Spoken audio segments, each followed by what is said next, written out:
In this segment, we're going to show a high-velocity, low-amplitude technique to the first rib. In this case, we're going to use a right first rib as an example, and the dysfunction for which this is used is an inhalation dysfunction in which the first rib moves more freely in inhalation and is restricted in exhalation in a physiologic or respiratory model.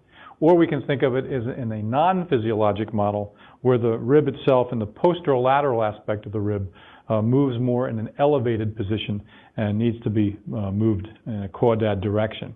So our position for a right-sided dysfunction in the seated position is that the physician would place the left leg and foot on the table, have the patient draw the non-affected side arm over that leg, and then take the affected side arm off the back of the table. And this is our starting position, and then from this position on, we're going to move to an overhead view so you can actually see where the right hand is actually contacting the rib. Now, in this position, with this new view, we can see that T1, spinous process, and transverse process would usually take us out to about here, and then the first rib would then continue under this trap border. So we need to make our contact on the rib and not on the vertebra.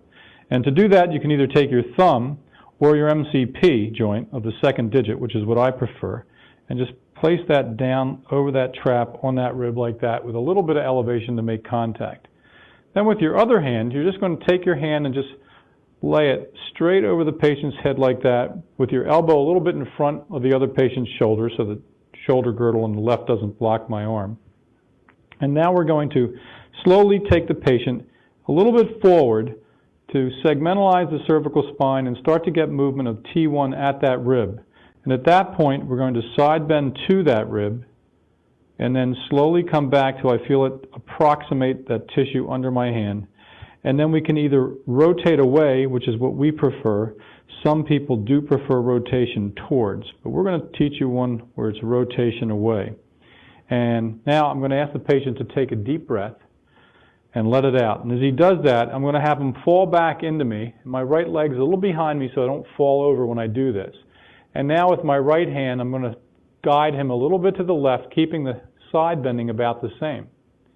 And now I'm going to ask that patient to take that right hand, just let it hang freely off the back of the table.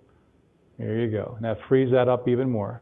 Now I'm going to ask him to take another deep breath and lift my elbow up a little bit to guide that. Now let it out, and as he does that, I give a quick impulse down to the opposite nipple. So that is the seated variation for first rib, either respiratory inhalation or a non-physiologic elevated dysfunction.